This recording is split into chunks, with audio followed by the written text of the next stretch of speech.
평생을 값진 물건 2가지로 살아가는 사람이 있었다. 하나는 외아들이고 다른 하나는 조랑말이었다. 그에게는 그 둘이 유일한 현실이었다. 그러던 어느 날 조랑말이 사라졌다.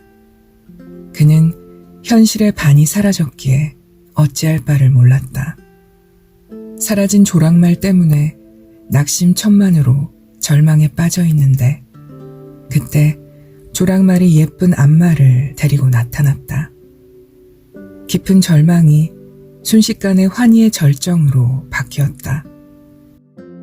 이튿날 그의 아들이 암말을 타다가 떨어져 다리가 부러졌다. 그러자 그는 환희의 절정에서 절망의 골짜기로 떨어졌다. 그러고 있는데 정부 관리가 마을에 오더니 다리 부러진 젊은이 하나만 제외하고 나머지 청년들을 모두 전쟁터로 끌고 갔다.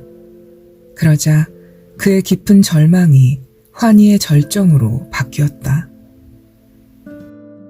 이 대상에 의존하는 인간의 이야기가 어떻게 전개되는지 물론 당신은 짐작할 것이다. 대상들은 본질상 바뀌게 마련이다.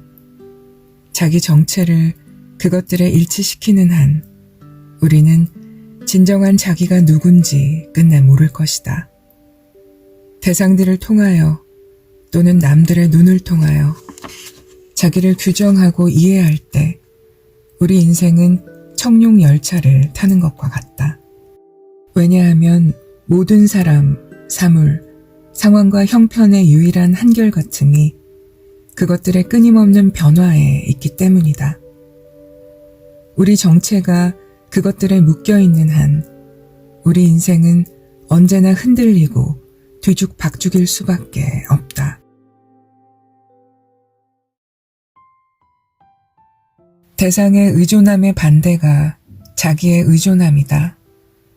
자기에 의존할 때 우리는 내적 자아, 우리 영혼의 변치 않는 본질에 우리 정체를 일치시킨다. 그때 우리는 처해 있는 상황이나 형편, 환경에 상관없이 경이로움을 느낀다. 우리는 우리의 참 자아 안에서 안전하다. 자기의 의존함은 속으로 지속되는 기쁨의 상태이다. 이유가 있어서 느끼는 행복하고는 종류가 다른 것이다. 물론 사람이 행복한 데는 이유가 있게 마련이다. 누가 사랑해요 라고 말하면 당신은 행복해진다. 복권에 당첨되어 100만 달러가 생겼다. 당신은 행복하다. 이런 종류의 행복은 대상의 의존함의 한 표현이다. 당신은 이래서 행복하고 또 저래서 행복하다. 그러나 내적 기쁨은 상황, 형편, 사람, 사물로부터 독립되어 있다. 내적 기쁨을 느낄 때 당신은 아무 이유 없이 행복하다. 살아서 하늘의 별을 본다는 사실, 아름다운 숲을 산책한다는 사실, 기적 같은 삶을 경험한다는 사실만으로도 당신은 행복하다. 모든 것이 일시적이고 끊임없이 바뀐다. 우리가 사는 세계의 본질이 그렇기 때문이다.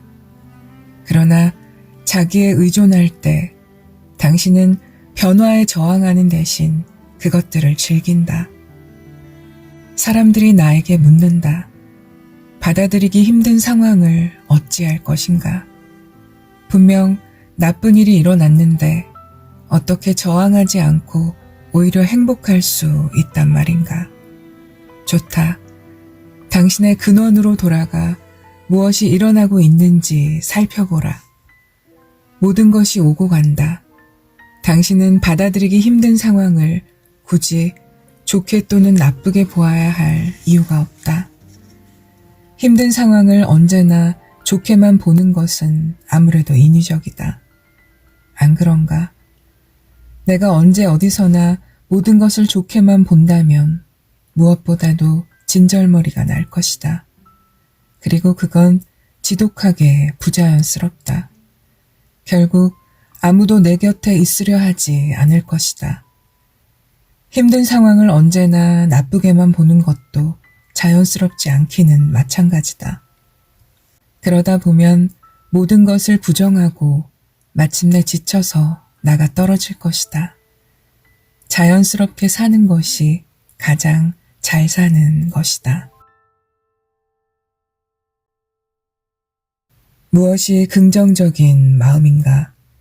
그것은 하나의 해석이다. 무엇이 부정적인 마음인가? 그것 역시 하나의 해석이다. 그리고 긍정적인 마음과 부정적인 마음의 차이는 때로 매우 피상적이다. 누가 나에게 긍정적인 마음을 가지는 것이 더 낫냐고 물으면 물론 부정적인 마음보다 긍정적인 마음을 가지는 것이 더 낫다고 답하겠다. 하지만 두 마음 모두 인간의 변덕스러운 마음이고 언제든지 이쪽에서 저쪽으로 쉽게 옮겨갈 수 있다. 눈 깜빡할 사이에 용기가 두려움으로 바뀔 수 있고 눈 깜빡할 사이에 사랑이 질투로 바뀔 수 있는 것이다. 그토록 변덕스러운 게 사람 마음이다. 긍정적인 마음보다 더 중요한 것은 침묵하는 마음이다. 우리는 긍정적인 마음과 부정적인 마음을 넘어 침묵하는 마음, 판단하지 않고 분석하지 않고 해석하지 않는 마음으로 건너가는 법을 배워야 한다. 창조 전체가 대비, 긴장, 신성한 결핍으로 이루어져 있다. 진실, 선, 조화, 아름다움만 존재한다면 우주는 계속 팽창하다가 결국 사라질 것이다. 우주를 뒤로 잡아당기는 무엇이 있어야 한다. 반대로 파괴하는 힘만 작용한다면 우주는 급속히 자신을 불살라 절대 제로의 블랙홀로 쉬익 사라질 것이다. 그래서 양단이 있고 둘 사이에 놀이가 있는 것이다. 안 그러면 이 세계는 존재하지 못한다. 우주가 빛과 어둠, 쾌락과 고통, 태어남과 죽음, 더위와 추위 같은 대비를 통해서 창조를 하는 까닭에 우리 삶의 모든 일도 대비를 통해 경험된다. 대비가 없으면 인간의 경험 또한 없다. 고통이 있어서 쾌락이 있고 슬픔이 있어서 기쁨이 있고 추위가 있어서 더위가 있고 궁핍이 있어서 풍요가 있고 두려움이 있어서 용기가 있고 사랑 아닌 것이 있어서 사랑이 있는 것이다. 둘을 함께 알지 못하면 어느 쪽이든 한쪽만은 의미가 없고 한쪽만 경험할 수도 없다. 인간의 마음은 삶의 불꽃을 일으키는 서로 반대되는 에너지들로 이루어져 있다. 우리 안에는 천사와 악마, 죄인과 성자, 거룩함과 저속함이 아울러 있다. 금지된 욕망과 무조건 사랑, 낙원의 축복과 영혼의 어두운 밤이 우리 안에 있다. 우리는 이 모든 것들이다. 우리가 모든 가능성의 장이기 때문이다. 빛 속에 서면 그늘을 들이우게 마련이다. 그늘을 없애려면 어둠 속에 있어야 한다. 그늘은 우리를 부끄럽게 하는, 그래서 사람들이 아는 것을 원치 않는 우리의 부분이다. 우리는 그것을 은밀하게 감추려 한다. 신화 속의 그늘은 어둡고 비밀스러운 수위에 감싸여 있다. 우리가 그늘을 무시하면 그것이 우리에게 말한다. 좋다.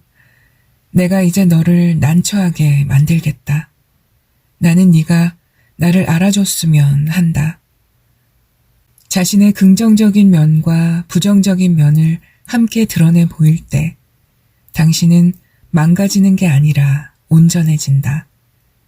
자기 그늘을 불편해하지 않고 태연히 끌어안을 때 당신은 말할 수 없이 매력적이 되고 당신 인생은 굉장한 모험으로 된다. 자신의 모호함과 어수룩함을 불편해하지 않을 때 당신은 자연스러워진다. 그리고 세상에는 자연스러운 만큼 아름다운 것이 없다. 자신의 장점과 단점, 강함과 약함을 불편해하지 않을 때 당신은 단순하고 소박한 인간성을 빛낸다. 당신 주변에서 일어나는 모든 일은 일시적이다. 얼마쯤 지속되다가 이내 사라진다. 지금은 기쁘고 즐거워도 모퉁이 하나 돌면 거기 슬픔과 아픔이 있음을 당신은 안다. 지금은 괴롭고 비참해도 모퉁이 하나 돌면 거기 행복과 쾌락이 있음을 당신은 안다. 그러나 우주 의식 안에서 당신은 이 양단의 경험으로부터 자유롭다. 희망과 절망으로부터 자유롭다. 희망은 절망의 다른 표시일 뿐이다. 나는 희망한다 라고 말할 때 당신은 나는 절망한다 라고 말하는 것이다. 당신은 희망과 절망을 함께 넘어서야 한다. 그리고 그것은 참된 당신이 누구인지를 아는, 그것도 머리 아닌 온몸으로 아는 진정한 지혜에 근거하여 살아갈 때 비로소 이루어진다. 참된 당신이 누구인지를 경험을 통해서 온몸으로 알게 될 때 당신은 살면서 겪는 모든 일에 달관할 수 있다. 일단 순수 의식의 경계 없는 본성에 마음이 흡수되면 당신은 더 이상 양단의 배역에 휘둘리지 않는다. 이원성의 세계에 거하면서 함몰되지 않고 순수 의식의 장에서 살아가게 된다. 이것이 지속되는 행복의 근원인 힘, 자유, 그리고 은총의 근원에서 사는 것이다.